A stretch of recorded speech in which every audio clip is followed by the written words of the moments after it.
Bueno, estamos con Eric, él es el técnico agrícola encargado de todas las fincas Mierisch y vamos a hablar un poco con él. Contanos, Eric. Bueno, mi nombre es Eric López, actualmente ejerciendo el cargo de responsable técnico del grupo Mierisch, crecidos en Fincas Mierisch, desarrollándome en cada uno de los eslabones de la cadena de producción, donde el enfoque ha sido el aprendizaje en la caficultura.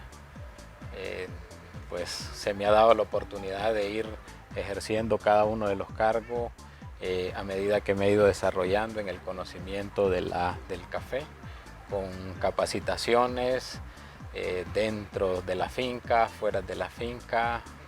Es algo muy interesante porque todo ha sido basado en el cultivo del café.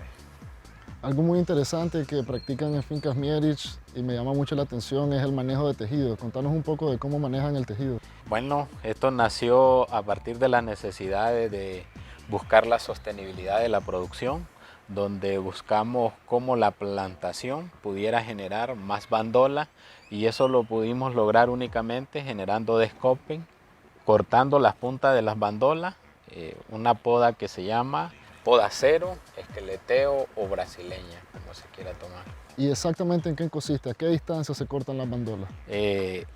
Las bandolas están cortadas como un árbol, donde empezamos arriba de 10 centímetros y terminamos en 40 centímetros para ir buscando las entradas de luz y así pueda autorramificarse más rápido.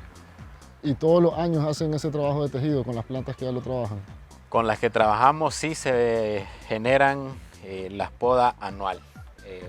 Este año se trabaja, el otro año produce, cada año se va haciendo el mismo proceso. Excelente. Con respecto a la fertilización, ¿cómo manejan la fertilización ustedes de cada una de las variedades?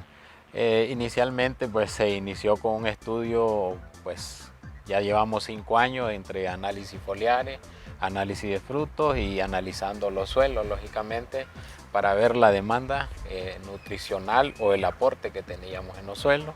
La demanda nutricional la vamos viendo a nivel de la producción y la variedad. Hay variedades que llevan una fórmula diferenciada, que son más demandantes de X elementos que otras variedades. Por lo menos el pacamar amarillo, ¿cuáles serían los elementos que él demanda más o cómo consiste? Pacamar amarillo es una variedad alta demandante de potasio, calcio, magnesio. Si nosotros suplimos esos elementos en las cantidades que la planta los requiere, entonces vamos a evitar un poco la caída de café, evitando el chasparreo y poder amarrar más frutos por nudo. ¿Y cuánto aumenta la producción cuando aplican este tipo de manejo de tejido y de fertilizaciones? Hemos llegado a aumentar la producción hasta un 70%. Variedades como catuaís, que producíamos 28 a 30 quintales, cuando la manejamos esqueleteo llegamos a producir hasta 56 quintales. En jabas clásico o jabanica, producciones de 30 a 35 las hemos llevado a producir hasta 70 quintales. ¿Y qué densidades trabajan por lo menos en el pacamara? Actualmente estamos cambiándolos a 4.600, pero todo lo que tenemos está a 2.800 plantas por manzana. Este nuevo tipo de siembra que están haciendo a altas densidades, ¿en qué consiste? Prácticamente es buscando un poco la bondad de la variedad, ya que es una variedad de que al tercer año ya tiene 124 centímetros la bandola. Entonces lo que hicimos fue abrir más entre calle y acercar entre plantas, porque siempre había compatibilidad, siempre había acercamiento por el desarrollo de la bandola. ¿Y en distancia de cuánto estamos hablando de calle y entre plantas?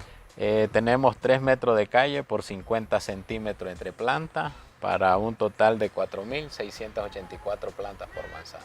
También bien que sembraban tipo de pasto en medio para mantener humedad, me imagino. Bueno, el pasto inicialmente consistía un poco para aportar materia orgánica, en las partes con pendiente para retención de suelo, pero sí hemos encontrado bondades muy importantes como la utilización de herbicidas. Manteniendo el pasto en medio de la calle, nosotros hacemos el uso apenas de un 30% de herbicidas. Excelente. Bueno, muchísimas gracias, Eric. Okay.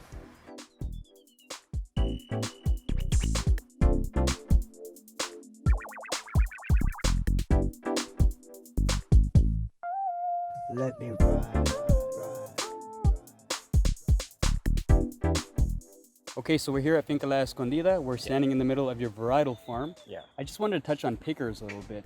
Could you please explain to us how many pickers you have on your farm here? Yeah. So we have 3 farms that are right next to each other in this region, the Jinoteo region, La Escondida, Las Delicias, and San Jose. So for all 3 farms, we'll have around 200 pickers. And we try to mobilize them depending on where the ripe cherries are on a certain day. So we try to just keep it 200 around this region. But adding in total, we will have at the peak of the season, around 500 pickers. Wow. So, yeah. And do you mind sharing with us a little bit about their payment and how their food is distributed as well? Yeah. So on all our farms, we include what is lunch and dinner. And then for payment wise, each picker has kind of a little card that each day when they go to the cherry weighing, they write down what they weigh. And every 14 days, they can show up at the commissary and then they give their little card, and that's what they receive payment on based on what's on the card. Amazing. And how much do they get paid per lata? Per lata, in the past couple of years, it's been 35 quarts per lata. A lata is around 28 pounds. But this year, since we have had issues with shortage of labor, we have increased the price up to 40 cordovas per lata. But that's for more, the common varieties like Catura, Red Catuai. For very exotic varietals, the Laurina, the Yellow Pacamara, we will go up to 50 quarts per lata, just because we are much more stringent on the quality we want them to pick, but also they're just way more expensive coffees, so we need to be more aware about what they're picking. All right, and I noticed that you have a wet mill here. What equipment do you have on the wet mill? I don't know the brands for sure, but the wet mill has a mechanical depulper, which we use to do all the washed or the honey processes, and we use the least amount of water possible. And how do you treat the water before you re-administer it back into the ecosystem? So first what we do, we leave it in a special tank with a bactericide that makes sure to kill any dangerous bacteria that might be in the water. It'll stay 5 days there. Then we move it to a separate tank. Actually, it goes through the biodigesters and then up to a separate tank. And in that separate tank, that's where we treat the pH level. And what we do, we actually address a little bit of cal, I think that's calcium. Yeah, to help us, since the pH is going to be pretty low, since we were fermenting coffee in there, we're trying to reach it into a more alkaline level that's safe to drink or to be reintroduced into the environment. And do you guys float your coffees here, or do you do any sorting before you throw it into the fermentation tanks? We definitely float. Floating is very crucial. We actually have a special recipient up in the wet mill where all the cherries will go through this. So it's kind of like an auto separator between the really dense mature cherries that stay at the bottom and then the really the floaters, as we call them, the immature cherries that'll stay in the top. And what is your system when it comes to playing with fermentation time? Do you have an ideal fermentation time you have for specific processes and a specific pH you try to hit? We try to use the least amount of water possible. That's why we always prefer the dry fermentation. Although we do have certain clients and certain varietals that we have noticed work better with wet fermentation, which means that we actually leave the pulped coffee in water. For example, like the Javanica variety, we have certain clients that actually request us do the wet fermentation because we do taste a little bit of an increase in the floral notes that you find it in the coffee. Dry fermentation, it's a lot quicker. The fermentation time that can take between 28 to 48 hours. Wet fermentation, since water is a much better insulator of temperature, it can stay colder. That'll be extended. It can be I think the minimum is 34 hours, can go up to 72. Amazing. Let's check out the coffees in the dry mill. Let's do it.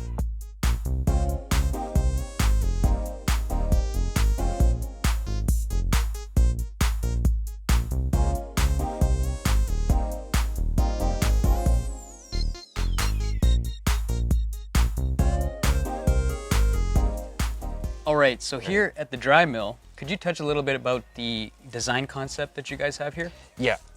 So on the other side of this greenhouse, we actually have our larger patios that I was explaining to you. We don't really dry on concrete. Those are for very large lots. I'm talking container size lots and everything that we dry there. And then in here, this is our greenhouse where we have our raised beds. And this is more specifically for micro lots that we want to achieve the slowest drying possible. On the But also, Beneficio del Sistema, it was kind of picked because it's kind of like on an incline. It's very mild, but what that helps with is that when it rains, all the water flows. It's never gonna stay in like one place and cause like maybe puddle issues and pooling, exactly. So that's another thing. And the other one was basically that it had enough space to actually build the dry mill, but also enough warehousing space to store the coffee. And can you touch on these dry beds? What are the actual dimensions of these dry beds? So this one's around like 2.5 to 3 meters long. I think we were saying it's like 42 inches, something like that in length. Then I would say it's like half a meter or 1 meter in width. And we try to put like a 1 quintal per bed, like around 100 pounds of coffee. We just want to make sure that the layer is not too thick, just because we want it to be more even dry as possible. So the coffee is going to be moved at a minimum of 3 times per day, but if it's a natural or honey or like an experimental process, they might even move it up to 5 times minimum per day, just because they need a lot more movement to prevent like mold growth and over fermentation. And what's the ideal moisture content you try to hit with these coffees? So we always try to stop, the maximum is 11.5% humidity, and then I guess the lowest we would want it to go is 10.5% humidity. And how long does the coffee stay here usually? So for wash coffees, we're aiming for around 10 to 13 days drying. For the honeys, we're around 16 days to 20 days. And then full naturals or any experiment that's whole cherry can take up to a month in drying. And are you rotating between these tiers at all, between Yes. the heights? So it will first start up here on the top one until it reaches, if I'm not mistaken, 32% humidity, and then it's moved to the bottom where there's more shade just to finish out its drying. You just want it to be on top first, so we diminish those chances of mold growth or over fermentation. Because if you move it at the bottom immediately, we have noticed that there are instances if it's not moved a lot, you can get like mold damage pretty easily. Interesting. All right. Yeah, that's it. Anything? So we're over here at the warehouse in Beneficio Don Esteban. Yeah. Can you explain to us the daily operations here in the warehouse? Yeah, so usually what we'll do, right in the mornings, that's when we get the patio samples for the lab that can start analyzing them. But actually something that we do once the coffee's dried is that we re-weigh it, because once we're receiving the coffee, it's mostly filled with like water, so it has very high humidity. And once we're dehydrating it in the patios, it loses quite a bit of its weight. So we need to re-weigh it before we wait for the final cupping result from the cupping lab. They send it over to the warehouse team, and then based on the cupping score, they know where to actually store the coffee. All right. And how are your coffee bags bagged for export? Mostly the most common one is a combination of Grain Pro bags with Ute bags, but we also do vacuum pack bagging as well. That seems to be very popular with destinations that are pretty far away, Asia, Australia, just because it's going to be a lot more time on the boat. You need it to be better protected against the elements. And how are your containers loaded for export? So actually this is like the entrance. The truck will actually park in reverse over here, and then we'll start like, it's all done with people. We don't really use pallets as much. We can do it, it's an extra expense, but also because we have to rent the machines to move it and everything. Mm-hmm. So it's actually done with people, and they're moved one by one, and it kind of looks like Tetris, like the way that they're stacking it up a little bit. It's pretty interesting. Nice. And where do you guys purchase your Ute bags and your hermetic bags? There's a company that's called Sull. I think they're like the official distributors for like Grain Pro and like Ecotech. Okay. So we buy it through them, but also the Ute bags as well. So it's pretty convenient for us, just one stop. And you guys have really nice designs on here. Where do you guys get the prints done on your bags? We actually do them ourselves. We have like a little like art studio like at another warehouse like right down the street. So that's where we do like all the designs for our baggings. Great. Yeah. All right, that's it. So could you tell us a little bit about your sample roasting process? Yeah, absolutely. So first of all, what we first get is that we get this little sample from every lot that we're drying. This comes to us from the patio once it finishes drying.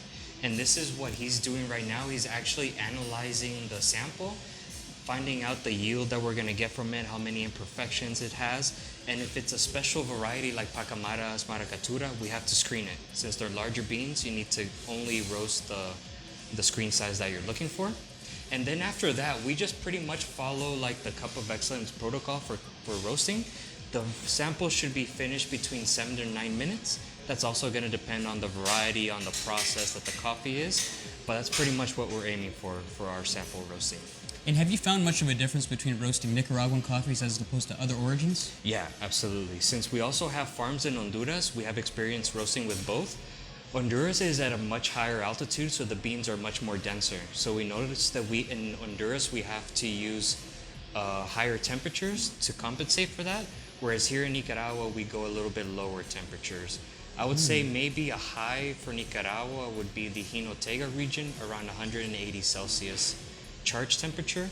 But in Honduras, we can get up to like 200 degrees Celsius. Wow. In some coffees. They're really dense, yeah. Interesting. So what role does humidity play when it comes into roasting your coffees?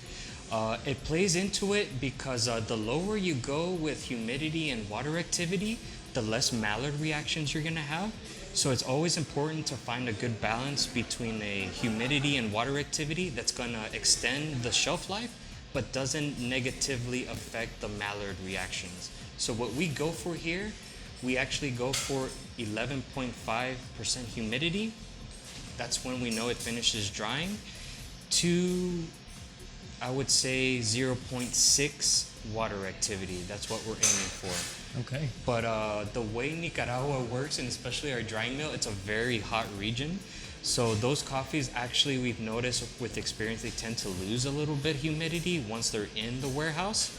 So that's kind of our hesitation why we haven't really jumped to 11% humidity drying, which seems to be the standard, just because we feel the humidity would then drop too much by the time we're already exporting that coffee. Oh, and then again, we'll have less Maillard reactions with those types of coffees. And how long is your degassing process before you begin cupping the coffees? At least 24 hours. Okay. At least 24 hours. And then max, let's say if we had to roast on a Saturday, we don't work Sundays, we'll cup until Monday. 48 hours is like the max time we allow for like a cupping section, but minimum 24 hours. All right, let's cup some coffees. Let's do it.